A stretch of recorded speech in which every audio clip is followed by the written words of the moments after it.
Hello दोस्तों, मैं धीरेन स्वागत करता हूं आपका एग्जाम स्टडी विद संगीता में। दोस्तों, आज के इस वीडियो में हम पढ़ने वाले हैं भारतीय संविधान से एक मोस्ट इम्पोर्टेंट टॉपिक को। आज हम बात करेंगे संविधान के अनुच्छेद से पार्ट 1 के वीडियो की। दोस्तों, इस वीडियो में आज हम आपको मोस्ट इम्पोर्टेंट संविधान के अनुच्छेद प्रैक्टिस करवाएंगे, यानी कि हम इसको ऑब्जेक्टिव फॉर्म में आज पढ़ने वाले हैं। दोस्तों, आप किसी भी एग्जाम की तैयारी कर रहे हो, चाहे वो रेलवे का एग्जाम हो, एसएससी का एग्जाम हो या फिर किसी स्टेट लेवल का एग्जाम, जहां भारतीय संविधान एक मोस्ट इम्पॉर्टेंट टॉपिक बनता है, वहां अनुच्छेद से 1 से 2 क्वेश्चन आपको जरूर देखने को मिलते हैं। ये वीडियो यदि आपको अच्छा लगे, हेल्पफुल लगे, तो प्लीज वीडियो को लाइक और शेयर जरूर कीजिएगा। और यदि अब तक आपने हमारे चैनल को सब्सक्राइब नहीं किया है तो प्लीज चैनल को सब्सक्राइब जरूर कीजिएगा, जिससे कि आपको मेरे आने वाले नए वीडियो का नोटिफिकेशन टाइम पर मिलता रहे। तो चलिए हम अपनी क्लास शुरू करते हैं। भारतीय संविधान से बनने वाले अनुच्छेद से मोस्ट इम्पोर्टेंट क्वेश्चन को देखते हैं। पहला क्वेश्चन है, संविधान सभा द्वारा अंतिम रूप से पारित संविधान में कुल कितने अनुच्छेद तथा अनुसूचियां हैं? क्वेश्चन है, संविधान सभा द्वारा अंतिम रूप से पारित संविधान में कुल कितने अनुच्छेद तथा अनुसूचियां हैं? इंपॉर्टेंट क्वेश्चन है ये, और इसका सही आंसर है ऑप्शन सी, 395 अनुच्छेद और 8 अनुसूचियां थीं। अगला क्वेश्चन है, वर्तमान समय में भारतीय संविधान में गणना की दृष्टि से कुल कितने अनुच्छेद और अनुसूचियां हैं? तो देखिए, क्वेश्चन है आपका, वर्तमान समय में भारतीय संविधान में गणना की दृष्टि के कुल कितने अनुच्छेद और अनुसूचियां हैं? सही आंसर है ऑप्शन बी, 395 अनुच्छेद और 12 अनुसूचियां। वर्तमान में भारतीय संविधान में धाराओं की कुल संख्या क्या है? वर्तमान में भारतीय संविधान में धाराओं की कुल संख्या क्या है? राइट आंसर हो जाएगा ऑप्शन बी, 395।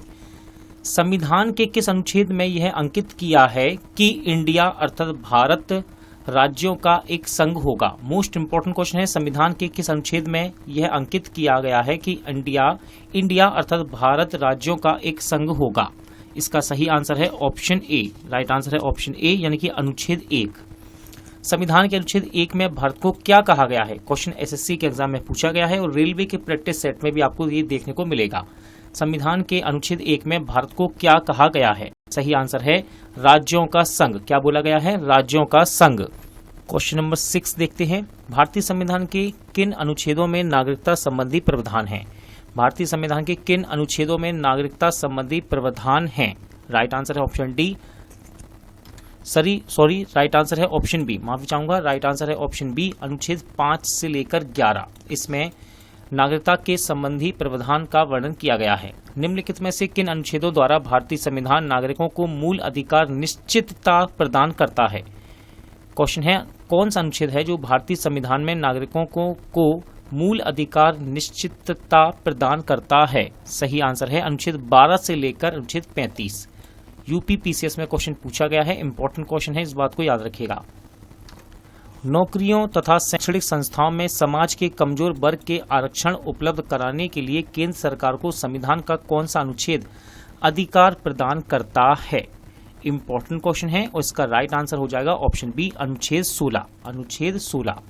भारत के संविधान का निम्नलिखित में से कौन सा अनुच्छेद अस्पृश्यता का उन्मूलन करता है तथा किसी भी रूप में इसके आचरण का निषेध करता है? यूपीपीसीएस में क्वेश्चन पूछा गया है, ध्यान रखिएगा, इंपॉर्टेंट क्वेश्चन है। केवल क्वेश्चन आपको इतना भी मिल सकता है एग्जाम में कि भाई अस्पृश्यता का अंत या फिर उन्मूलन किस अनुच्छेद से संबंधित है? राइट आंसर है अनुच्छेद 17। अनुच्छेद 17। भारतीय संविधान का कौन सा अनुच्छेद राष्ट्रपति के पद के लिए पुनः निर्वाचन की योग्यता निर्धारित करता है? इंपॉर्टेंट क्वेश्चन है, भारतीय संविधान का कौन सा अनुच्छेद राष्ट्रपति के पद के लिए पुनः निर्वाचन की योग्यता निर्धारित करता है? सही आंसर है ऑप्शन डी, अनुच्छेद 57। अनुच्छेद 57। क्वेश्चन नंबर 11 देखते हैं, भारतीय संविधान के किस अनुच्छेद के अंतर्गत भाषण एवं अभिव्यक्ति की स्वतंत्रता के अधिकार की गारंटी दी गई है? भारतीय संविधान के किस अनुच्छेद के अंतर्गत भाषण एवं अभिव्यक्ति की स्वतंत्रता के अधिकार की गारंटी दी गई है? ये क्वेश्चन एसएससी में पूछा गया है। सही आंसर है ऑप्शन ए, अनुच्छेद 19।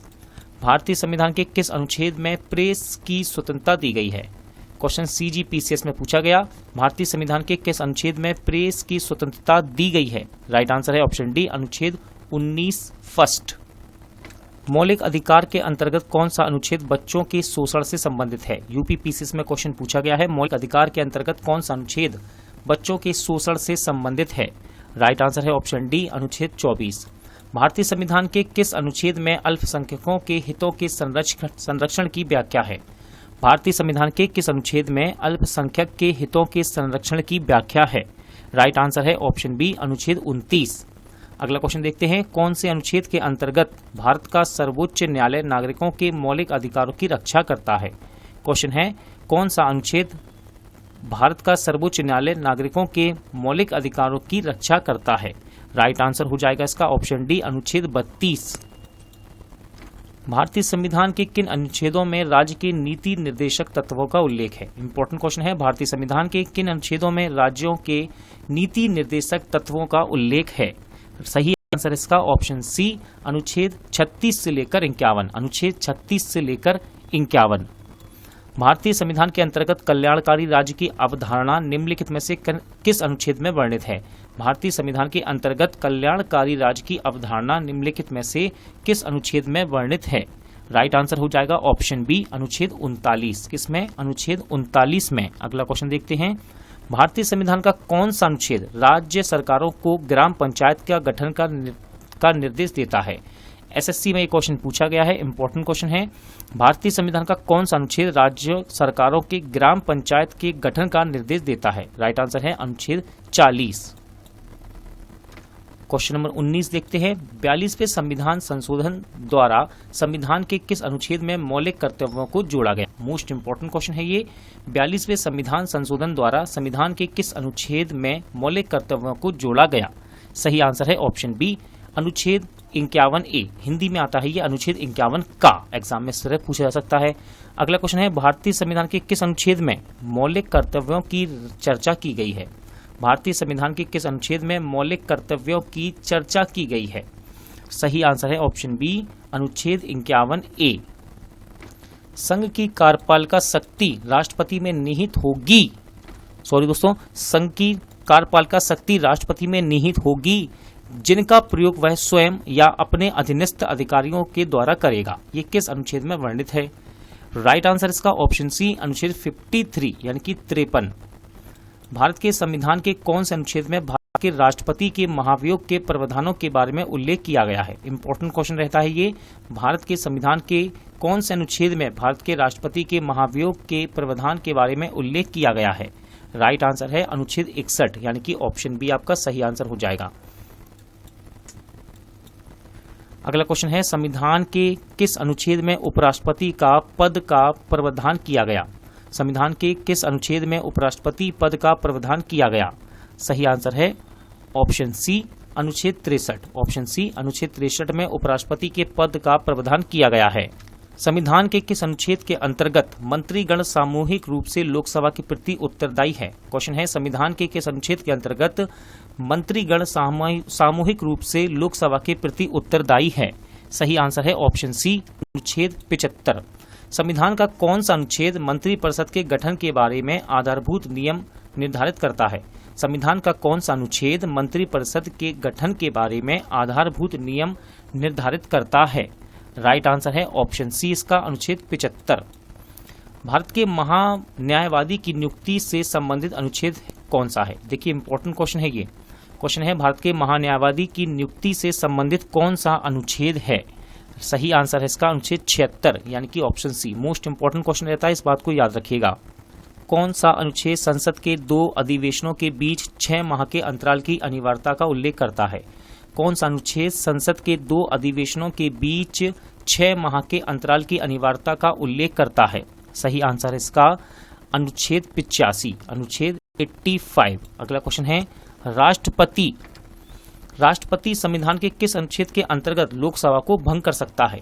इंपॉर्टेंट क्वेश्चन है, राष्ट्रपति संविधान के किस अनुच्छेद के अंतर्गत लोकसभा को भंग कर सकता है? सही आंसर है अनुच्छेद 85 यानी कि 85। संविधान के किस अनुच्छेद द्वारा संसद की संयुक्त बैठक का प्रावधान किया गया? मोस्ट इंपॉर्टेंट क्वेश्चन है दोस्तों ये। संविधान के किस अनुच्छेद के द्वारा संसद की संयुक्त बैठक का प्रावधान किया गया है? सही आंसर है इसका ऑप्शन बी, अनुच्छेद 108। अनुच्छेद 108 ये संसद की संयुक्त बैठक का प्रावधान करता है। लोकसभा एवं राज्यसभा के संयुक्त अधिवेशन के विषय में प्रावधान संविधान के किस अनुच्छेद में है? लोकसभा एवं राज्यसभा के संयुक्त अधिवेशन के विषय में प्रावधान संविधान के किस अनुच्छेद में है? राइट आंसर है इसका ऑप्शन बी, अनुच्छेद 108। धन विधेयक भारतीय संविधान के किस अनुच्छेद में परिभाषित किया गया है? इंपॉर्टेंट क्वेश्चन रहता है, ये ध्यान रखिएगा। धन विधेयक भारतीय संविधान के किस अनुच्छेद में परिभाषित किया गया है? राइट आंसर इसका ऑप्शन बी, अनुच्छेद 110। अनुच्छेद 110 भारतीय संविधान का कौन सा अनुच्छेद भारत के संचित कोष से संबंधित है? भारतीय संविधान का कौन सा अनुच्छेद भारत के संचित कोष से संबंधित है? राइट आंसर है ऑप्शन डी, उपयुक्त सभी। अनुच्छेद 112(29), अनुच्छेद 112(48)(6), अनुच्छेद 146(3) ये सभी संचित कोष से संबंधित हैं। भारतीय संविधान का निम्नलिखित में से कौन सा अनुच्छेद भारत के राष्ट्रपति में अध्यादेश जारी करने की शक्ति प्रदान करता है? यूपीपीसीएस में क्वेश्चन पूछा गया है, भारतीय संविधान का निम्नलिखित में से कौन सा अनुच्छेद भारत के राष्ट्रपति को अध्यादेश जारी करने की शक्ति प्रदान करता है? सही आंसर है ऑप्शन सी, अनुच्छेद 123। अगला क्वेश्चन देखते हैं,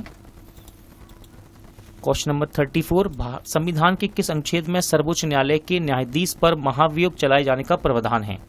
संविधान के किस अनुच्छेद में सर्वोच्च न्यायालय के न्यायाधीश पर महाभियोग चलाए जाने का प्रावधान है? सही आंसर है अनुच्छेद 124। अगला क्वेश्चन देखते हैं, राष्ट्रपति सर्वोच्च न्यायालय से संबंधित संविधान के किस अनुच्छेद के अंतर्गत परामर्श ले सकता है? राष्ट्रपति सर्वोच्च न्यायालय से संविधान के किस अनुच्छेद के अंतर्गत परामर्श ले सकता है? सही आंसर इसका अनुच्छेद 143 यानी कि 143 के अंतर्गत राष्ट्रपति सर्वोच्च न्यायालय से संविधान के अंतर्गत परामर्श ले सकता है। दोस्तों, आज का प्रैक्टिस सेट यही एंड होता है। उम्मीद करता हूं आपको सभी क्वेश्चन अच्छे लगे होंगे, समझ आए होंगे। पूरा वीडियो देखने के लिए धन्यवाद। जल्द मिलते हैं नेक्स्ट वीडियो के साथ।